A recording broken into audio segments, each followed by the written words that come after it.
We inspire, empower, and educate. We build and nurture community and transform our world by ministering to the needs of all people, bringing healing and wholeness to the hurting and heartbroken through the love of Christ. Divine Television Network USA, a place of hope. Hello, everyone. My name is Rosie Rose, and I'm a grateful, firm believer in Jesus Christ.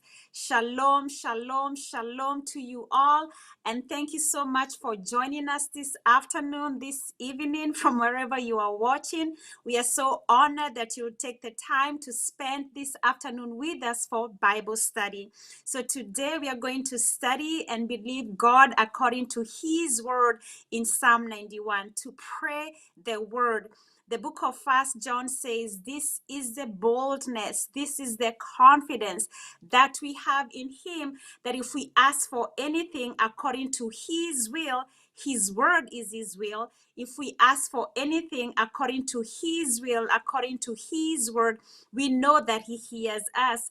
And if He hears us, then we have the confidence that we'll have that which you're believing for. So if you have your Bible, just grab it, because you're going to stand on God's promises in Psalm 91. And you can tag a friend, invite your friend. And if you haven't liked our page, to go ahead and like it so that you can get notifications of when we are coming on, because we have a lineup of wonderful anointed people who will be coming on to share their word. And before I start, I want to start with a word of prayer and ask God to give me a wide door of utterance. Lord Jesus, I thank you for this opportunity. I thank you for your grace. I thank you for your mercy. I thank you that you'll give me a wide door of utterance. Let me decrease that you may increase. Have your way in me, Father. Have your way. And I plead the blood of Jesus over everything that concerns us. I plead the blood of Jesus over our environment, over our families, over our minds. Lord, give us ears to hear and a heart to receive your word. In the name of Jesus, I pray. Amen, amen, amen. So if you have your Bible, I'm going to be using the New Living Bible translation, and we're going to, pray according to his word, believe the promises of God, because all the promises of God in Christ Jesus are yes and amen. And the book of Isaiah says that his word will not return void, but it shall accomplish that which it was purposed to do. To trust God, to trust that God is able to do exceedingly abundantly above all that we can ever imagine, ask, or even pray about. So Psalm 91 verse 1 says, those who live in the shelter of the Most High will find rest in the shadow of the Almighty. So this promise is not for everyone. It is for those who live in the shelter of the Most High. We know the Most High is God. Jesus is Lord, and he is the visible image of the invisible God. So those who live in the shelter of the Most High will find rest in the shadow of the Almighty. And we know that Jesus is the light of the world, and where there is a light, there is a shadow. And then Psalm 23 says, the Lord is my shepherd. Again, Jesus is Lord. He is my shepherd. I have everything I need. He lets me rest in green meadows. He leads me beside peaceful streams. He says, those who live in the shelter of the Most High will find rest in the shadow of the Almighty. Will find rest because the Lord is our shepherd. The Lord is my shepherd, and he lets me rest in green meadows. In green meadows, green signifying a place of abundance, a place of prosperity, a place of wholeness, a place of health, a place of peace.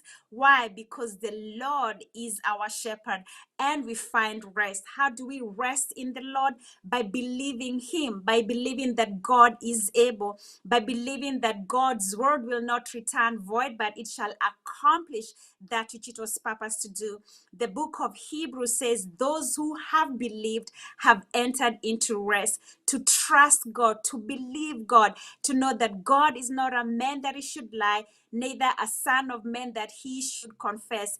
If he said it, whatever God has promised you, whatever you have seen in his word, you just say, I believe it, and that settles it. The Bible says it, the word of God says it, so I believe it, that I find rest in the shadow of the Almighty, knowing that where there's a shadow, there is light, and Jesus is the light of the world. So you say, I am resting. I am resting. You make a bold confession that I am resting in the shadow of the Almighty.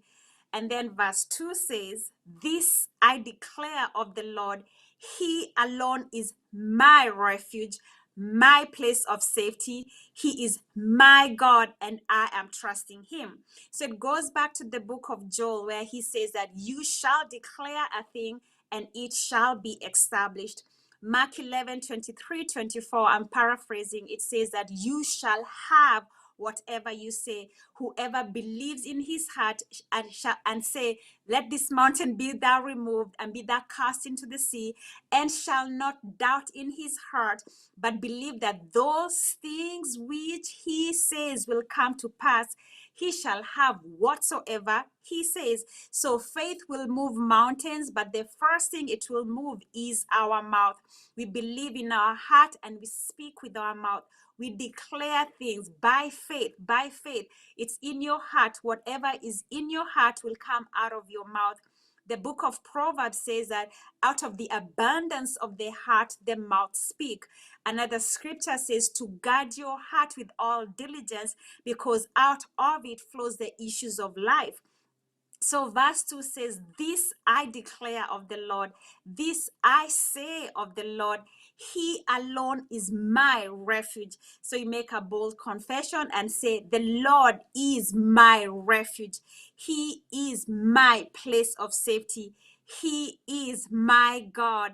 And I am trusting him. I am trusting God because he is able. I am trusting God because he is faithful. I'm trusting God because he watches over his word to perform it. You trust the Lord because he can be dependent upon. He is the same yesterday, today, and forever. He changes not. So what happens when you say this? Because you have declared this, it tells you what will happen in verse 3. Verse 3 says, for he will rescue you. You make it personal and say, he will rescue me. He will rescue you. He will rescue your children. He will rescue your family. He will rescue your business. He will rescue you. He will rescue all those who concerns you from every trap. Every trap, it says, no weapon fashioned against you shall prosper. We have an enemy out there. His name is the devil. He came to steal, kill, and destroy.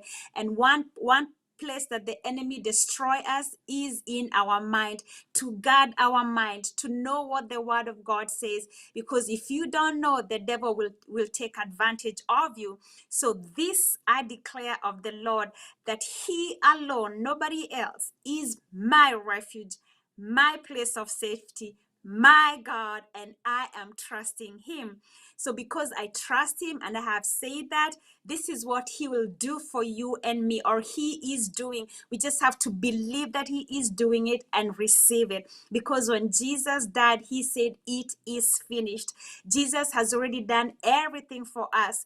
Everything. So we just have to walk in that awareness and to believe God and to receive his promises.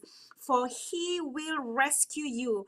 He will rescue me. So if you find yourself in trouble, you find yourself in a tough situation, in a hole, and you don't know what to do, you just say, the Lord is my refuge, my place of safety, and he is rescuing me right now. Because even when you don't see it, God is working. It says, for he will. This is a promise. If this ever happens to you, you know that God will rescue you from every trap, from every wiles and the trick of the devil, for all the arrows, all the weapons fashioned against you. You just rest on the promise of God that he will rescue you from every trap and protect you from the fatal plague. It goes back to when the children of Israel, they pleaded the blood of Jesus. They applied, the blood of animals on their doorpost. But now, by faith, you apply the blood of Jesus on your doorpost and say, no weapon fashioned against me shall prosper, and no plague shall come near my home or near my loved ones. Ephesians chapter 6 and verse 16, it says, in every battle, you will need faith as your shield to stop the fiery arrows aimed at you by Satan, because that's our enemy. The fight you're in, it's not with people, it is with the devil, and the devil is defeated. He is under our feet. He says that, for he will rescue you from every trap and protect you from the fatal plague. Verse 4 says, he will shield you with his wings. He will shelter you with his feathers. His faithful promises are your armor and protection. He will shield you with his wings. He will shelter you with his feathers. His faithful promises are your armor and protection.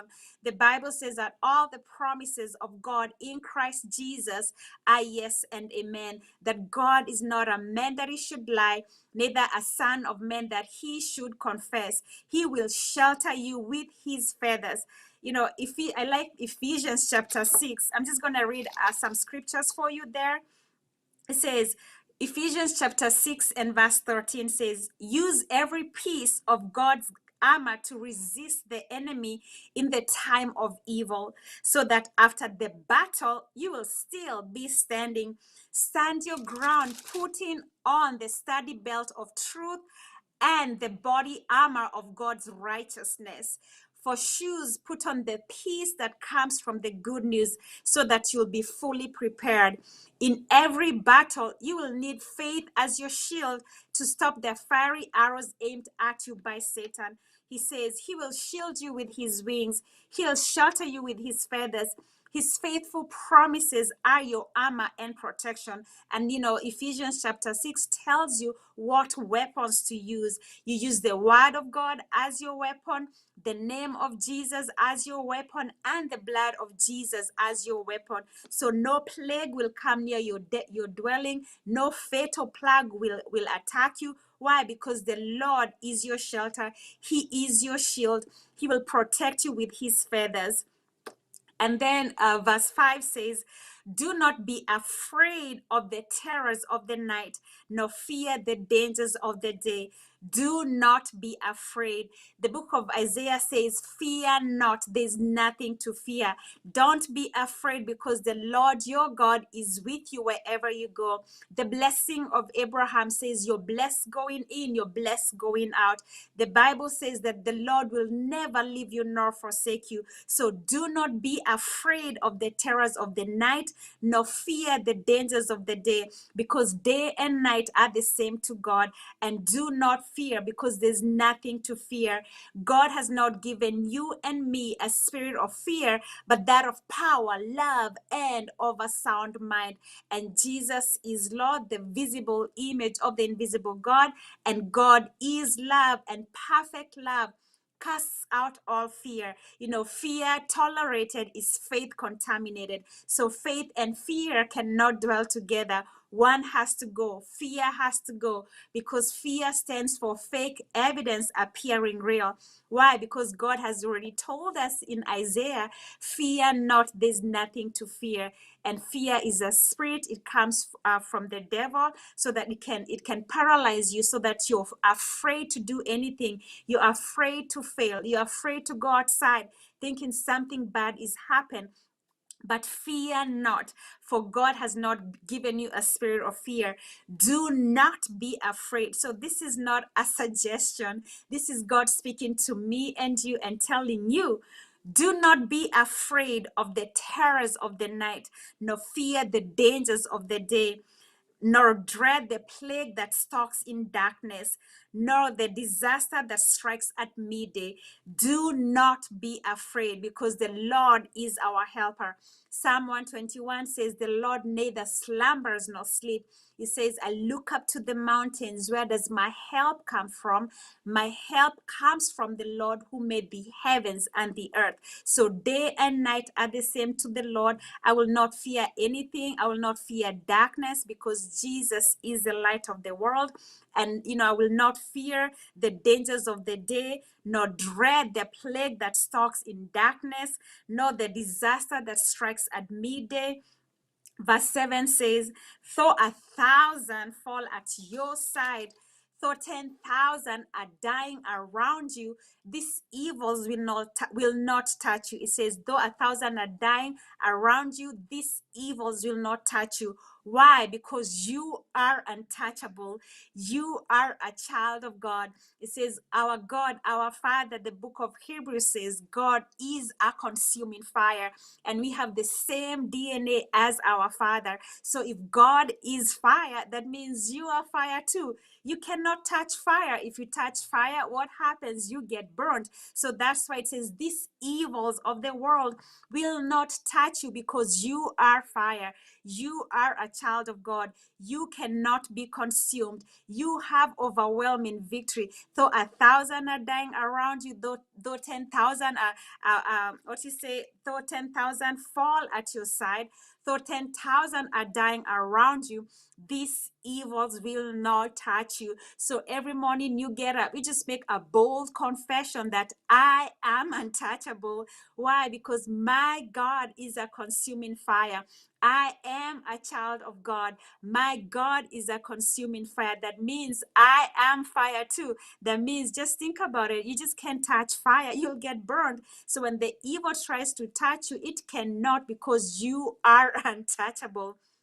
Verse 8 says, but you will see it with your eyes. You will see how the wicked are punished. So our prayer will be, Lord, open my eyes to see what you see. Open my eyes to see that many are with us than those that are coming against us. This battle is not ours. Whatever battle you're going through, whatever battle I'm going through, it is not yours. This battle belongs to the Lord. And if you let God fight your battles, if you trust him, overwhelming victory is yours. Why? Because Jesus overcame the world, and he calls us more than overcomers. Jesus is Lord. He is master. He is victory. But you'll see it with your eyes. You'll see how the wicked are punished. Verse 9 says, if you make the Lord your refuge. So this is contingent to our obedience. If you make the Lord your refuge, if you don't make the Lord your refuge, he cannot protect you. So, and it goes back to verse 2, where it says, if you've been following me, you declared that the Lord is your refuge. He is your place of safety. He is your God, and you're trusting him. You have made the Lord your savior, your healer, your deliverer, your safety, your refuge. Therefore, he says, if you make the Lord your refuge, I believe by now you have made the Lord your refuge. By just listening to Psalm 91, all the things the Lord is doing for us will do for you when you believe, when you trust him. He will protect you. He will shield you. No plague will come near your dwelling. And if you make the Lord your refuge, which I believe you have, if you make the Most High your shelter, this is a promise. No evil will conquer you. No plague will come near your dwelling. No evil will conquer you. You are unconquerable. You are untouchable. You are a child of God. You are fire. So no evil will conquer you. No plague will come near your dwelling. No plague will come near your business. No plague will come near your house. No plague will come near our children. No plague will come near our neighborhood. No plague will come near our nation. No plague will come near our country. No plague will conquer you. No plague will come near your dwelling. Why? It tells us in verse 11, for he orders his angels to protect you wherever you go.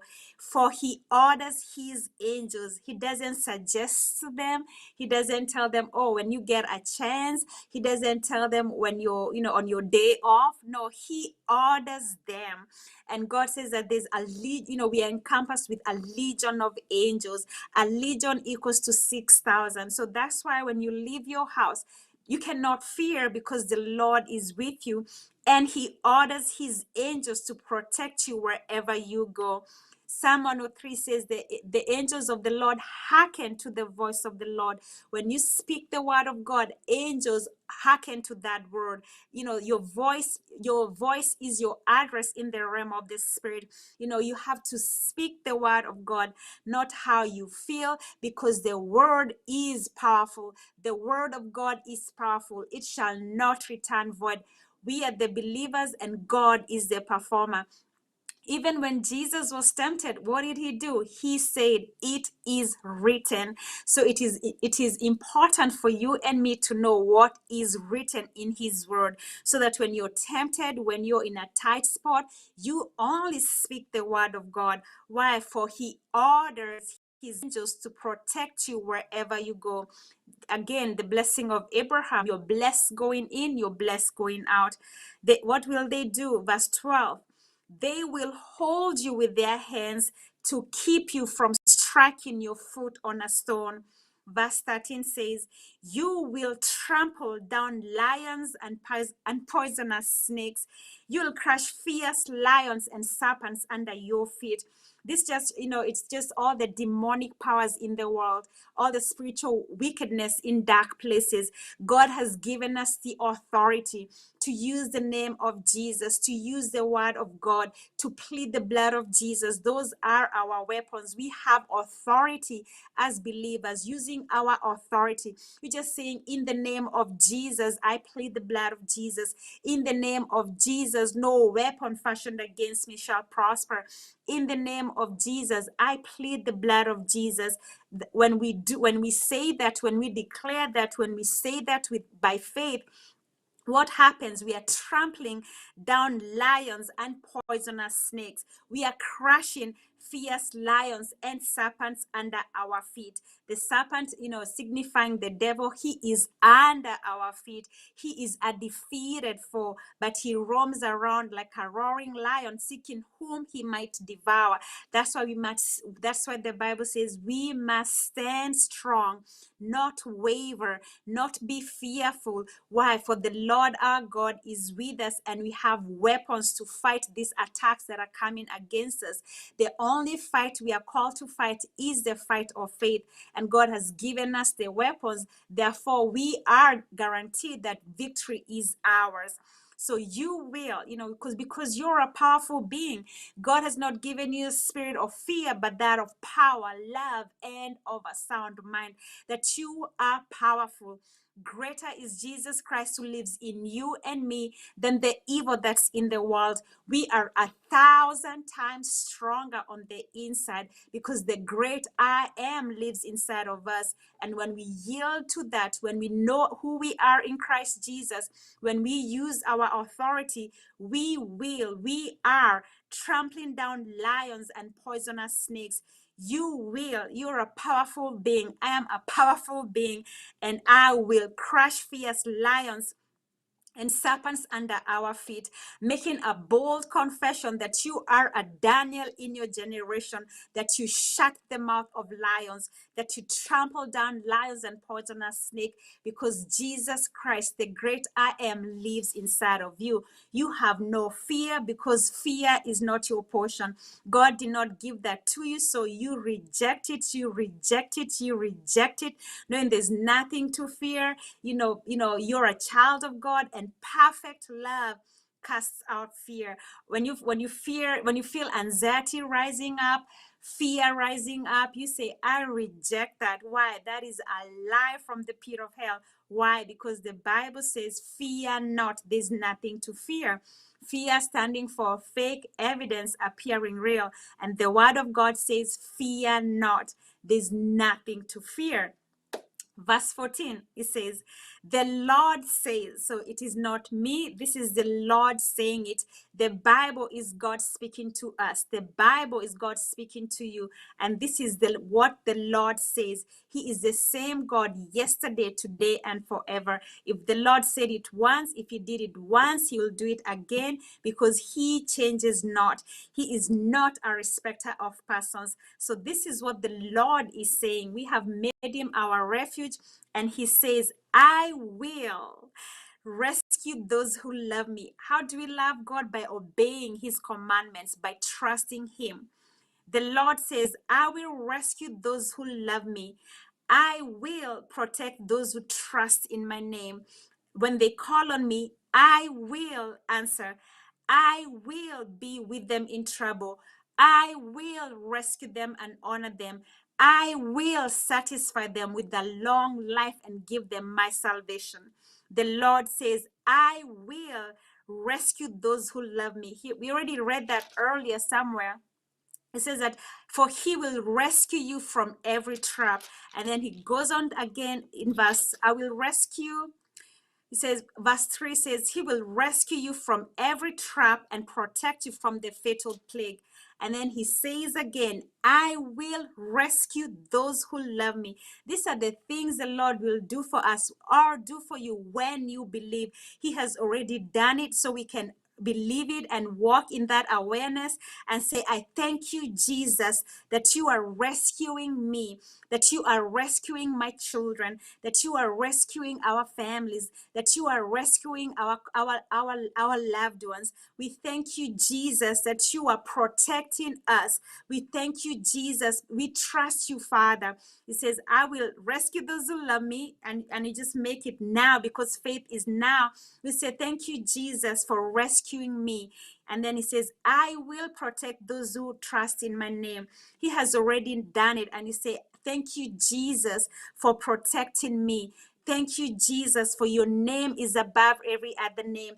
That the name of Jesus, every knee must bow, every tongue confess that Jesus Christ is Lord. He says, when they call on me, when you're in trouble, you just call on the name of the Lord. You just say, Jesus, Jesus, Jesus, because something supernatural happens when you call that name. Psalm 116 says, I love the Lord because he bends down from heaven and hears and answers my prayers. The psalmist David said, I cried out to the Lord and he heard my cry.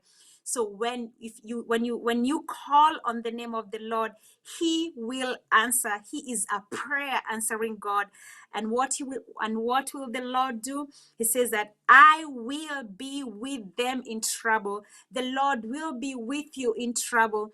Jesus said, in this life, in this world, you'll have many trials, many tribulations, but to be of good cheer, because I am overcome the world. And when you are in trouble, he says that he will be with you. He'll never leave you nor forsake you. He says, I will rescue them. So you can say, he will rescue me and honor me. Verse 16 says, I will satisfy them with a long life and give them my salvation. I like Psalm 118. It says, I will not die, but I will live to tell what the Lord has done. And Psalm 103 says, I love the Lord because he renews my youth every single day.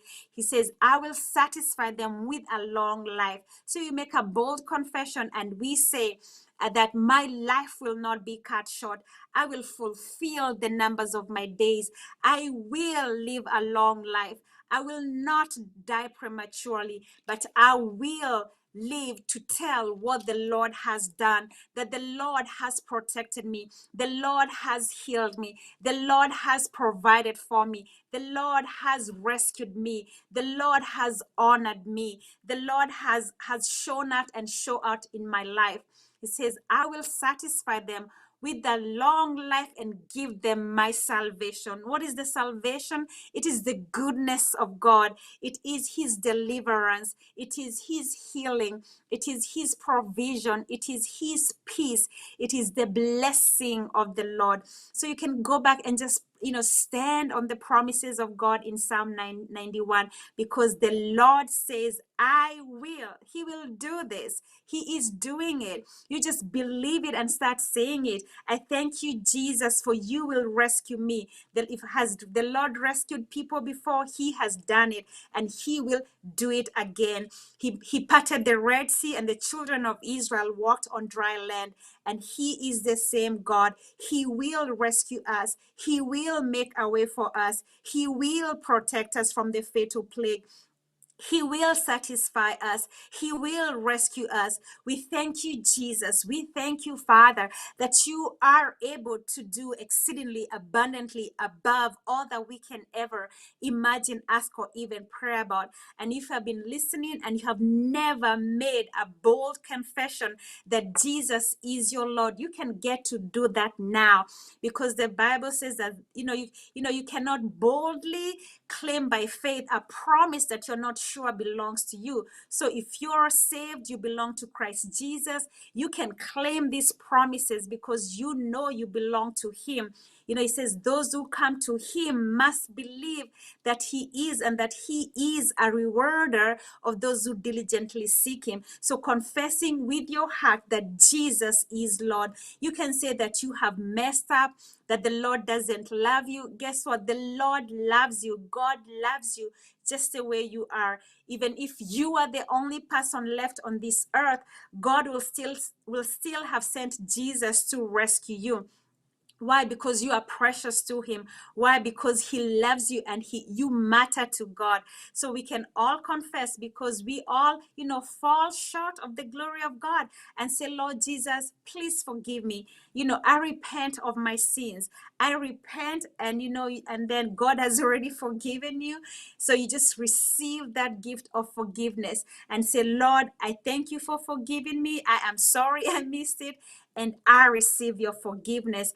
And and then we're going to pray this prayer to let Jesus be your Lord, to come into your life, to be your refuge and your shelter and your Most High, to make him your shelter, to make him your Lord, to make him your provider. We are the believers. God is the performer.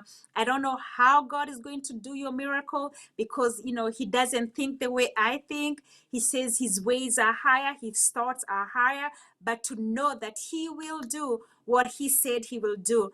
So to believe that, to trust that God is able, to trust that God is faithful, to trust that God watches over his word to perform it.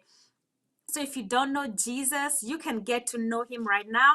If you're listening, you can pray. We can all pray together and say, oh God in heaven, I turn from sin to you.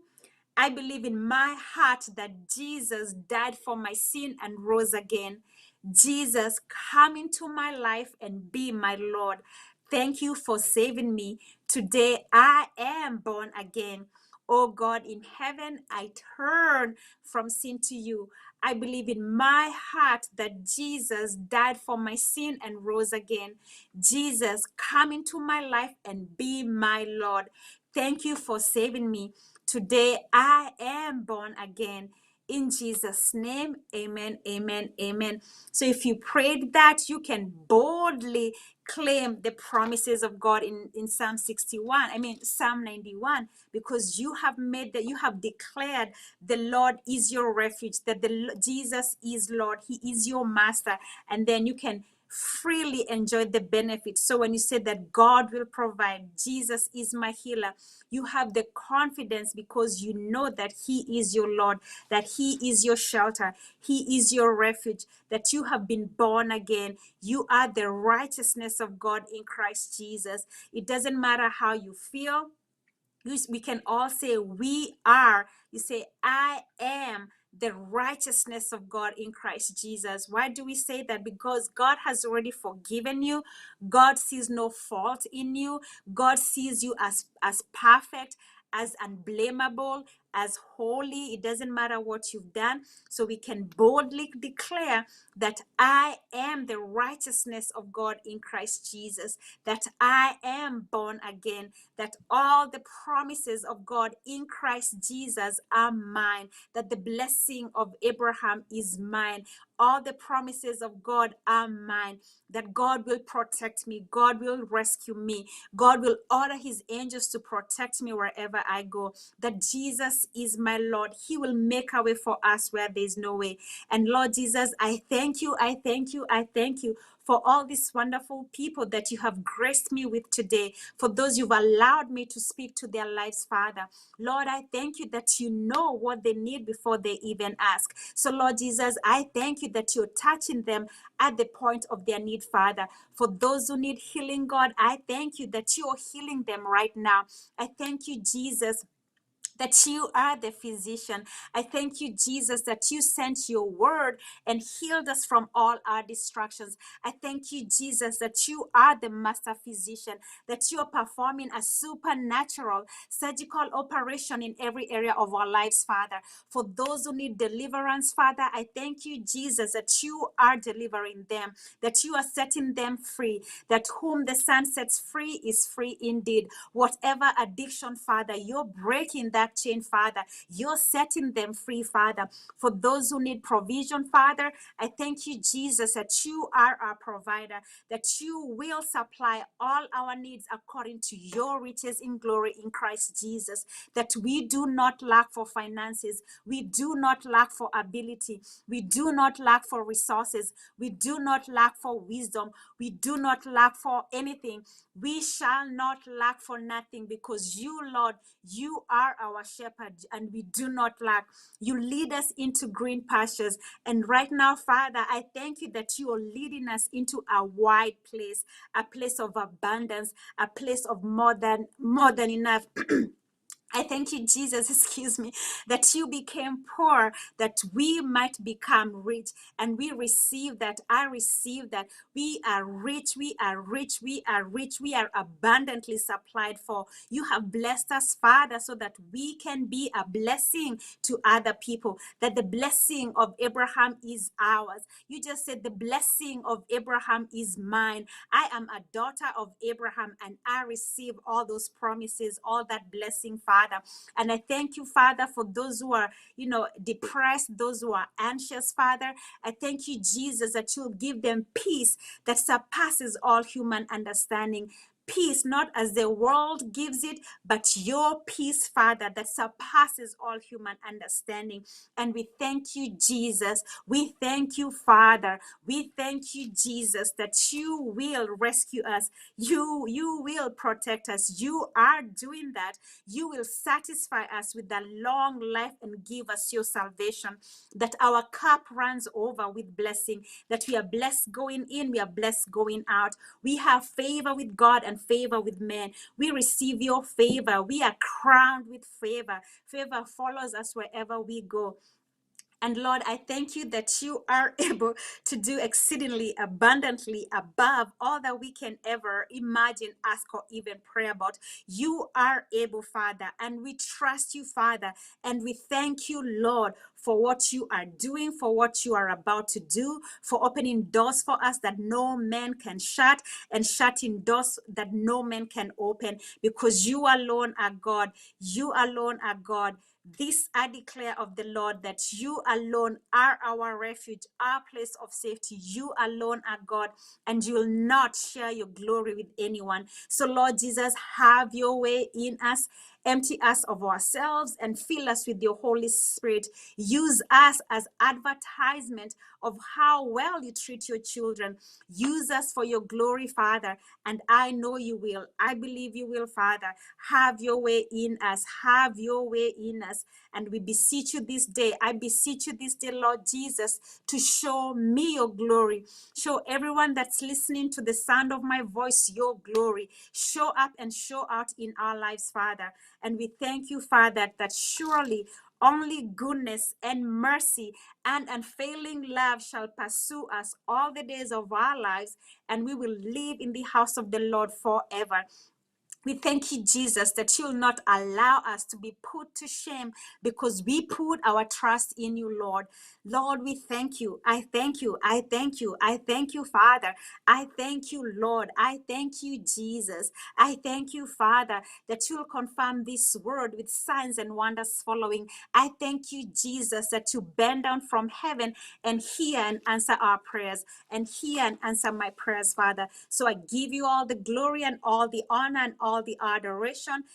We thank you, Jesus. I thank you, Father, in Jesus' glorious, majestic, amazing, powerful name that's above every other name, the name of Jesus Christ. I pray. Amen, amen, amen, amen. Amen. Thank you, Jesus. So I appreciate you very much for spending this afternoon with me. I pray and believe that you are blessed, blessed, blessed, blessed, blessed, like I am blessed. And again, like our page, we appreciate you so much. Tag a friend and know that you are loved and appreciated, and God loves you so very much. So until next time, God bless you, and you are covered in the blood of Jesus. I plead the blood of Jesus over everything that concerns you, and know that God is on your side and nothing shall be denied. In the name of Jesus, amen, amen. Again, my name is Rosie, and I appreciate you. I'll see you next time. God bless you so much. Bye-bye.